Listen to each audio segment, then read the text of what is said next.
we're all right for mining at the moment, aren't we? We're all kind of stocked up on our mining stuff, so we thought we'd use a bit of time to build a rover. We've got to build a rover because we want to win. We want to win the competition, and I tell you what, like, don't tell anybody this, but I was thinking, if Boris is going to be one of the judges, and Mia's going to be one of the judges, what do you think the chances are we're going to win? Slim to none. So we probably should try and tell a story, maybe. Yeah. While we do this, seem very kind of quiet. Indeed. Well, what I'll do now is because I'm going to connect the two wheel wells together to sort of make almost like a platformy type thing, so that there won't be a gap here. But I'll let you finish building first, and then we'll just put something over the top there. So while you're doing that, I'll tell you a story, and it's about cars. And it's about how information can be misconstrued. So I have, well, at the time of this story, I had 13 cousins. And all of my cousins were younger than me. Some of them quite young. I think and one day they were all visiting. I was round with my parents. I'd been round to visit, and all my cousins were round there visiting as well. There was a big sort of family party going on, and there was a bunch of them all under the age of 10, and they all look identical.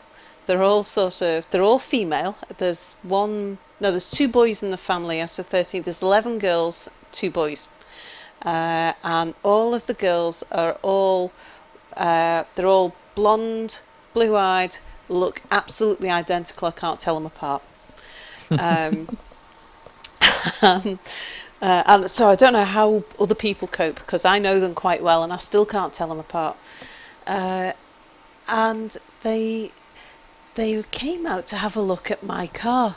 Now, I used to have it was an MGB GT, which is a little low-slung 2-seater English sports car, but it was a very old and battered one, the kind of thing that you can, because was I a student? I think I was either just a recent graduate or I was a student at the time. It was the sort of car that, if it was really capable of passing we have MOTs over here. I don't know what sort of tests, inspection. If it was going to pass an inspection without work, it would be far more than I could possibly afford. But as it was, I could do my own work, so I was able to keep just patching it together to keep it getting through its inspection tests each year. And I used to drag race this car. So as part of my degree, because I did a degree in mechanical engineering, for my dissertation I did a study of the technology of drag racing, and I managed to get myself free entry into I don't know if it still is, but it was the UK's main drag track at the time, and I went and stayed there over the summer and camped there for a few months. Got to know all the race drivers, and my own they had a sort of amateur class of drag racer, where it wasn't really racing, it was sort of time trials, but there was always a winner and a loser. And you just didn't need a racing class license to be able to enter, and you didn't need a racing class car. It just needed to be a car that had passed its inspection. And I used to enter my car on the Sundays that they used to do a bring your own vehicle race, and I'd go drag racing in my battered old MGB GT. So of course, in my family, who had absolutely no idea quite what was going on, all they knew was I'd disappeared off to go and live on a racetrack for for 3 months during the summer, and I was studying car racing technology. And they knew that I raced, and they were looking at my car, which was like so old and battered. And particularly the younger kids were like, they were looking at the holes where the rust was in the car. They're going, "Wow, is that accident damage?" And wow, look at, and they were so impressed, and they asked me if I'd ever won a race. And I told them that I had never come worse than second. Said I'd only ever won one or two, and the only races I'd ever won was when, because this is a really old, slow car with very slow acceleration. I'd never won one in its own right, but there'd been a few races that I'd won because my competitor had jumped the red. It's called pulling a cherry. And so they jumped the red light and been disqualified, so I'd automatically won. All I had to do was get across the finish line, and that's it, I'd won. So I did win a few by doing that. But of course I came second so many times, it was unbelievable. So so all the little kids are really impressed by the fact that they're at this racing car, and I let them sit in the racing car, and they were sticking the fingers through the holes in the rust and thinking it was accident damage, and they thought it was so cool. Whereas anyone who knew anything about that car knew it was on its absolute last legs.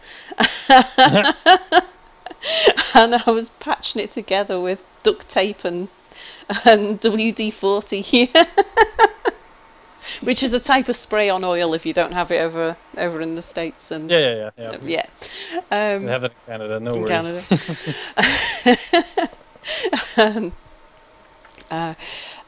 And I actually learned a really important life lesson while I was drag racing, which I've taken into the rest of my career with me, and I've been training all the guys who work for me.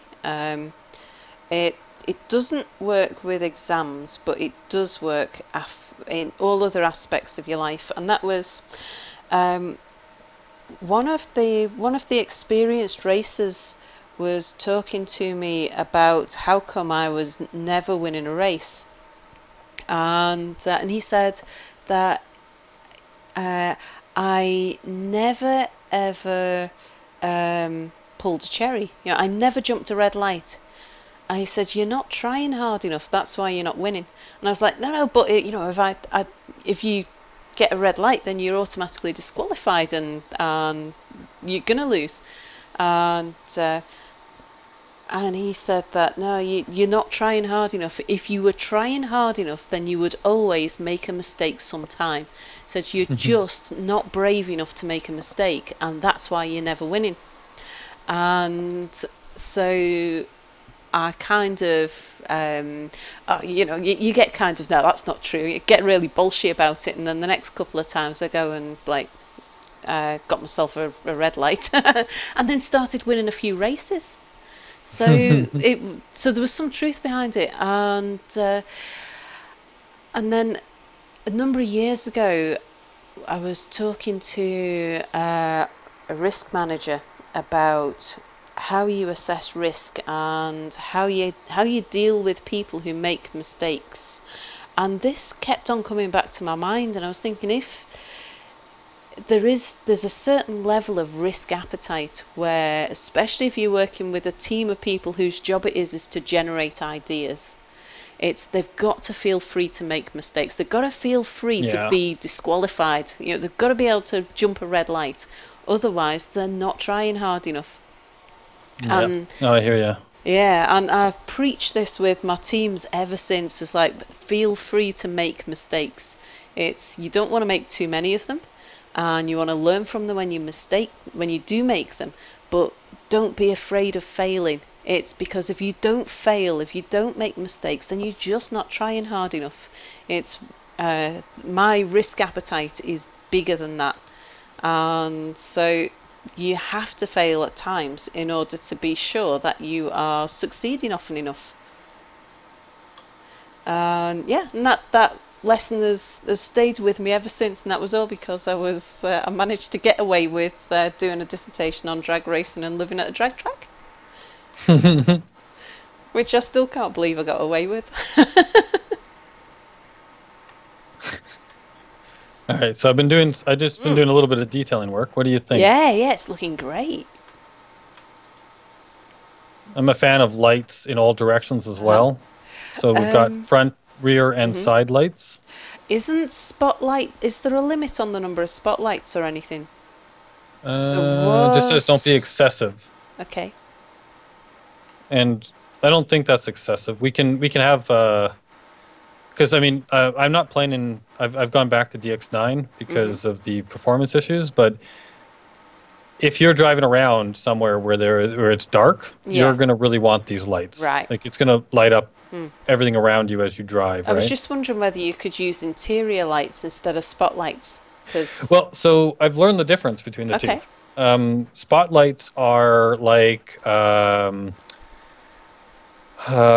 flashlight, so Mhm. it's directional. It shoots Yeah. straight ahead, and interior lights are like a torch, where Mhm. it gives you light in all directions, Yeah.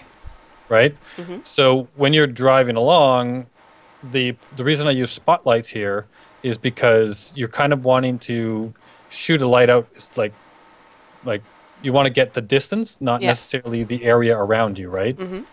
You kind of want to see what's way out to the sides, the front, and the back of you, True. as opposed to just lighting yourself up as it were. Yeah. Yeah. You don't want to just have the glow underneath the car. Yeah, that's what I'm thinking Uh anyway. huh. Yeah. Yeah. You know, now that I look at the top of this too, we could. I don't know if this will look good. Uh huh. Let's see, because I like the way that it kind of looks along the top, but Mm. I mean, there's room for more stuff there, isn't there? There's well, room yeah, to I'm thinking experiment a little. if we did.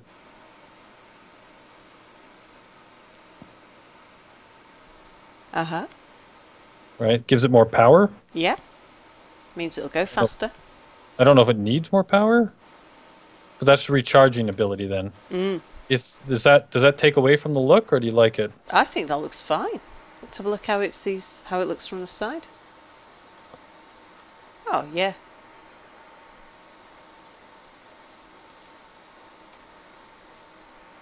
So the only other thing that I thought of is as well though is, and I don't know if we would be required, but actually throwing some thrusters on as well for For a bit of a boost.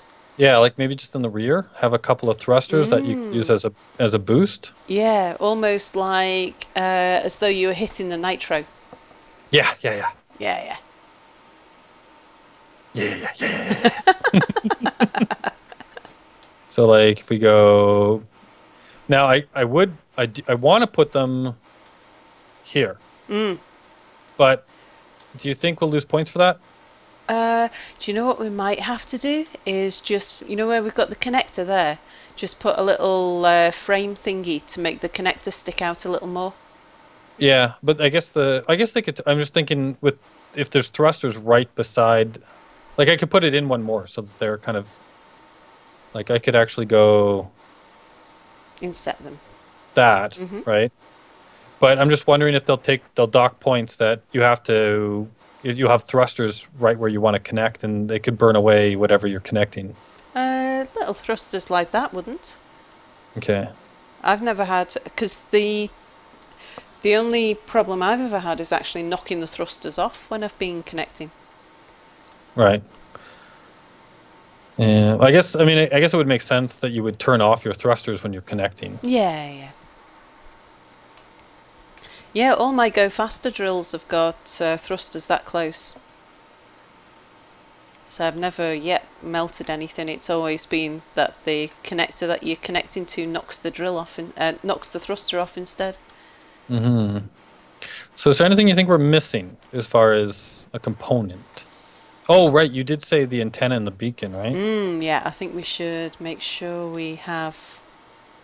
Oh, you know, We don't like need both, though, do we? We just need one or the other, right? not sure. Now I'm thinking, you know, like radio-controlled vehicles, the way that they always have like the giant antenna that sticks up really tall. And sometimes you see these sort of little all-terrain vehicles, and they've got a great big flagpole, like a wavy flagpole Yeah, sticking up on it. yeah, yeah, I yeah. think it should be something like that. So maybe what we do is take off the middle solar panel. Okay, well, the antenna though for a small ship is very small. Oh, is it? Yeah, I already stuck one in the back. Oh, right. Take a look here. What do you A little think? tail. Yeah, little tail. Oh, yeah. Tiny, isn't I it? like your idea though, but I don't know if we could make a flagpole. I guess we could maybe do. Oh, we're not allowed to use interior blocks, so are we? No, no, we're not. Because I was thinking like actually something like this. Oop. Oh, you can't even use an interior pillar on a small ship. Never mind. Oh, right. I'm just gonna put a pillar on and then make, you know what I mean? Like make it look Yeah, kind yeah. of like. But that's not going to work. It's All not right, so just we've that you got an can't antenna place it there. on the solar panel, is it? No, it said not available for a small Oh, ship. right. Okay. Yeah, interior pillar not available for a small ship. So it's got an antenna. Mm-hmm. The only thing else I could think of is I don't know if it would.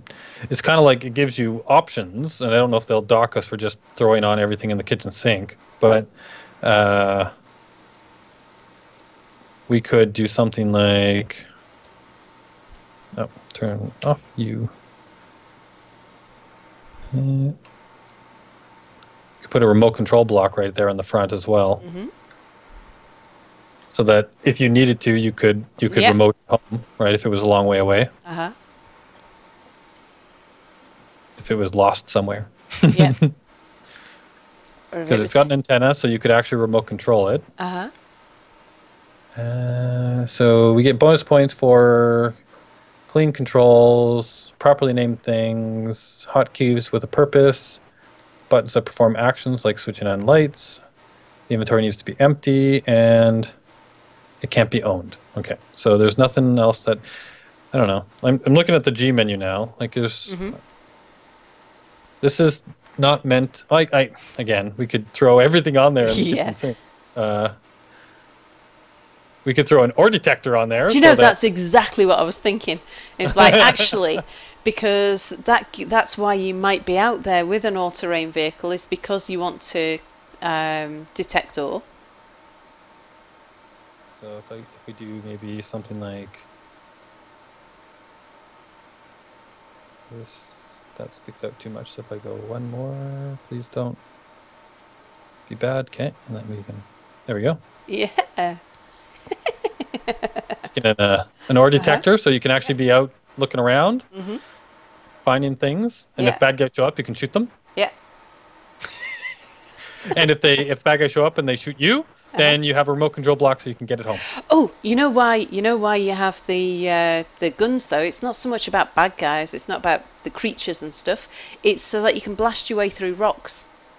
Oh, well then they should be rocket launchers. Oh yeah. Mm. Are they about the same size? Or is it missile? Okay, missile launchers. No. So it must be rocket. They're these ones. So if I Because we can let them know the purpose of these rocket launchers by naming them. So we call them the rock blasters. oh yeah, but the only problem. Yeah. How do these things load? Oh, you can't reload these. Oh, right. That's no good. Yeah, there's the special ones that are reloadable. I don't think these ones are reloadable. Yeah, there's these reloadable rocket launchers, but they're a lot bigger. Ah.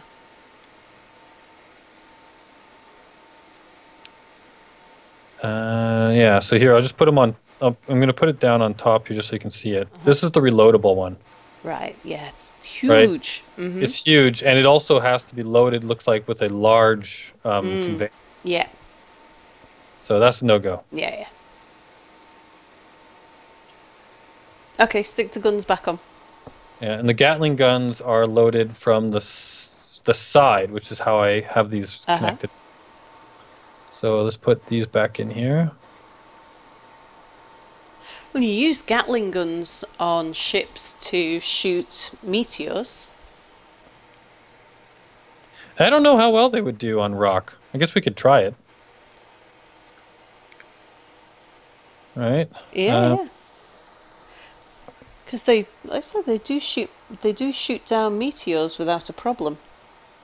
But that's Yeah, the big ones do. I don't know about the little ones. Yeah.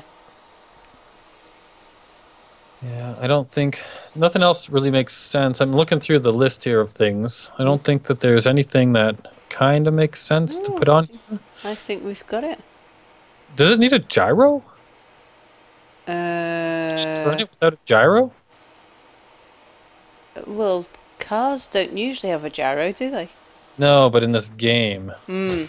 Might be worth taking a copy and then getting it off its stand and giving it a test run. I'll let you do that. So I like going to disconnect it. Have you made a copy first? Nope. I have now though. So if I get rid of that spot right there, the undercarriage could probably use a bit of work as well. And I get rid of that. Okay, so it's disconnected. Now I can copy it, just the ship on its own. And we're going to need to clear the way or make a longer ramp over here. Okay. So if I put this, stop moving. There we go. Here's our little rover. Cool. Let's see what happens if I get into this. Yeah, I'm going to copy this again. If I get into this and I turn on the mass. Okay. And we're going to have to name this. Yeah. I've been trying to think of a name. Turn these on. Oh, it just bounced to the floor. Brilliant. So can I... Oh, I used the thrusters. Uh-oh. Stop! So I need to change... Okay, it's going to just drive right off the edge here. Oh, no! Oh, you put a block in front of it. Yeah, I chocked it. All right, so so we have to change the cockpit, right, to, say, control wheels, not thrusters. Initial dampeners, main cockpit, sure, say that. So if how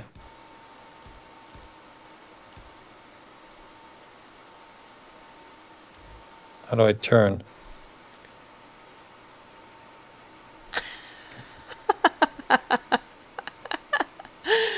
It looks brilliant. How do I turn? Oh, there we go. Oh, it's excellent. Is it working? Yeah. Although you're about to go off the edge, but that's only because we're working on such a. Oh, it looks fabulous. I love the way it moves. Yeah. And it's all kind of bouncy and.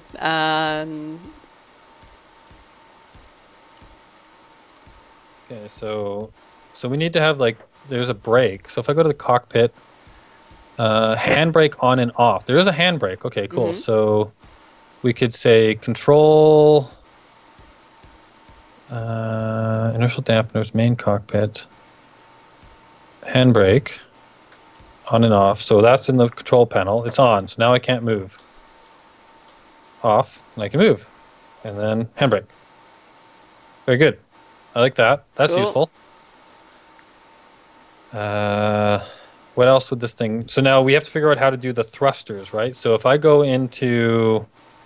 We want booster thrusters. We do. If I go to thrusters... Have you got a timer block on there?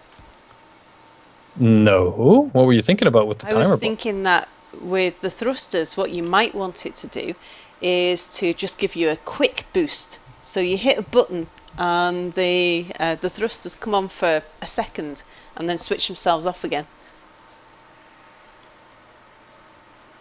Oh, look at you thinking. Yeah, I don't really know why.